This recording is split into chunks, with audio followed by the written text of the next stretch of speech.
What's the meaning of candyman?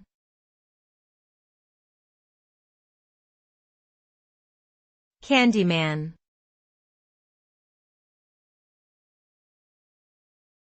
Candyman.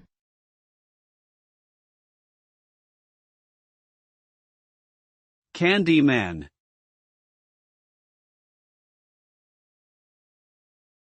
Candyman.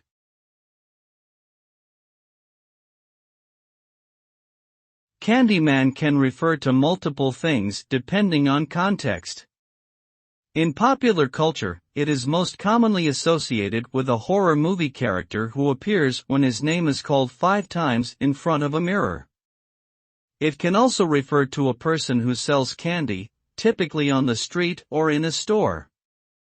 Additionally, Candyman has been used as a nickname for various individuals throughout history.